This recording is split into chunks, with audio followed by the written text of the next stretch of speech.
In the first season of Yellowjackets, you get introduced to the New Jersey high school state champion girls soccer team. On their way to nationals, their plane went down, and it got real sketchy out there for about 2 years. I'm talking cannibalism, murder, all the stuff that would probably make for a really good television show one day. The team featured some best friends, like Jackie and Shauna. They're both planning on going to Rutgers and rooming with each other the next year. But Jackie does not want to go a virgin, so she decided that she's going to lose her virginity to her longtime boyfriend, Jeff. When Shauna hears about this, she asks Jackie, "Are you sure he's a virgin? You guys did break up like 1,000,000,000 times." But Jackie's really positive about that. But back to the actual soccer, Jackie is a team captain. As the coach tells her, it's not because you're our best player, it's because the girls follow you. The best player is probably Thaisa, who is also the most intense. They have a freshman on the team named Allie, and Allie didn't do so well in the game that got them to nationals. Because of that, Thaisa wants to ice her out. Most of the girls seem okay with this. The one that doesn't, however, and is completely against it, is Natalie. Natalie is the outcast of the group, the rebel, punk rocker, drinks during the day, smokes cigarettes, but she's also staunch in her beliefs, and she does not believe that they should ice out one of their own. Another person that's pretty against it is Lottie, and she has some sort of medical condition where she has to take pills every day for it. Also on the team, you have Laura Lee, who is a hardcore Christian, holy roller, prays before everything. Vanessa, the team goalie, and then the team manager is Misty. In order to get ready for states, they scrimmage the JV squad, but Thaisa wants to send Allie a message. She actually switches sides so she can guard Allie. But they won't have to worry about Allie not getting the ball because as she's coming down, Thaisa hits her with a slide tackle and breaks her leg. And it's bad. It's a compound fracture. Most of the girls are pretty shaken up by this. They also wonder if Thaisa did it on purpose. Even though these guys are state champs, there is drama with them. The day before they're supposed to fly out for nationals, they all get together in the woods and have a kegger. There's smoking, there's drinking, and with Natalie, there's also drug use. So move over, Euphoria, because this is the new glimpse behind the curtain of what teens do. Anyway, the party rages on, and the more alcohol these kids get in them, the more ballsy they get. Shauna gets pretty liquored up, and that's when she approaches Thaisa, confronting her about the fact that Shauna believes she did what she did to Allie on purpose. It causes a pretty big fight with the team in the middle of this party to the point where Jackie has to pull them all aside and get it together. Now, keep in mind, Jackie has no idea about the plan to ice out Allie, so she's very confused by this infighting, and she has to remind the group, we're about to go to nationals. They still don't seem receptive, though, so she goes around the group, and she says one nice thing about everybody, and by the end of it, they're all friends again. Shauna even apologizes to Thaisa, and Thaisa says, look, I didn't mean to hurt her.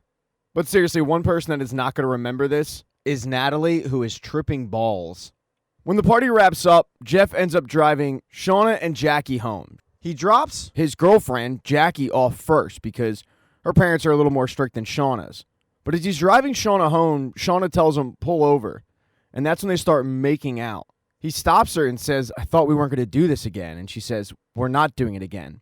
But then she continues to make out with him, eventually just full-blown having sex with him in the car. She does stop midway, though, and say, okay, after this, we're done. But during the process, she does tell Jeff, tell me you love me. I'm not going to hold you to it. And he does that. The next day, the girls get together and take off in a private plane for nationals, paid for by Lottie's father. Fortunately, though, that plane ends up going down. Fast forward to present day where we find out a couple of them did survive, like Natalie, for example. She's fresh out of rehab and doesn't seem like it's her first rehab. As soon as she's discharged, she gets a red-eye flight home back to New Jersey and goes to a storage unit. In the storage unit, she has a really nice car, and in the trunk of that car is a hunting rifle. It's been so long since she's been in this storage unit that the manager of the place actually makes it a point to stop on over and see who owns it because of the fact that he's never actually seen the person. Natalie, though, isn't in the chit-chat kind of mood, and she just takes off. Mindy also survived. She's working as a nurse in a retirement community, although she seems more like the female version of Ben Stiller's character in Happy Gilmore. She puts on a smile, but she's not one to be trifled with. Thaisa not only survived, she's thriving. She's running for state senate of New Jersey. Thaisa is married to a woman named Simone, and they even have a son named Sammy. And then the last person that we have confirmed that survived is Shauna.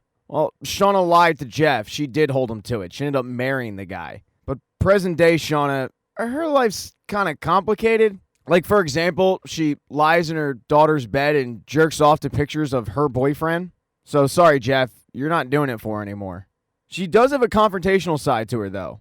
Like when a reporter named Jessica Roberts comes to her house from the New Jersey Star-Ledger and wants to do a piece about what happened to the girls out in the wilderness. Shauna does not talk to reporters, though, and tells her to go F off.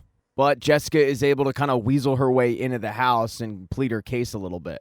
She does the whole reporter angle of, oh, let's have you tell your side of the story. Everyone else has told your side of the story, but you haven't yet. When Shauna still says no, Jessica tries the other approach, telling her that her teammates are talking. But Jessica doesn't believe that. The most that Shauna will give her is everything that everybody already knows. Plane crashed, her friends died, the rest of them scavenged for 19 months until they were finally found. Jessica, however, thinks there's way more to the story than that. She alludes to a magazine that has a wedding on the cover of it, but we're not able to see who exactly it is. Shauna tells Jessica that she hasn't talked to any of the girls in years. She doesn't even know how to get in touch with them. She wishes them the best, but she's moved on. Jessica then tells her that if she tells her story, she could get her a lucrative book deal, but for the fourth time, Shauna says no.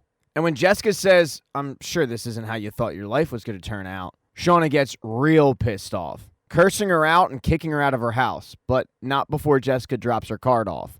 After Jessica leaves, Shauna continues to do normal housewife things like ironing, cooking dinner, and even though she told Jessica that she hasn't talked to the girls in years, it's not like they're far away. She sees a commercial for Thais's Senate campaign on her television.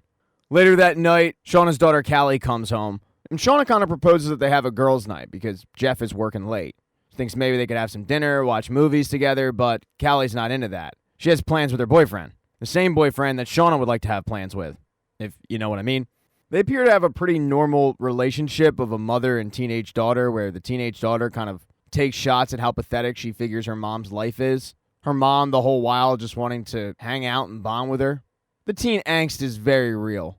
With the house to herself, she doesn't really have anything to do. She hears something in her garden, so she goes outside to see her rabbit. A normal human being would shoo the rabbit away. Shauna ends up killing it with a shovel. This is not the first time Shauna has killed an animal, that's for sure. She then walks back into the house, goes into a closet, and finds a safe. And when she unlocks it, she pulls out a bunch of journals. But tucked inside the journals is a card. And that card is for Thaisa. She calls her up and says, we need to talk. The two end up going to meet at a diner. Shauna tells Thaisa about Jessica, but the weird thing is when Shauna Googled Jessica's name, her name didn't pop up in any byline, so she doesn't believe that she actually works for the Star-Ledger.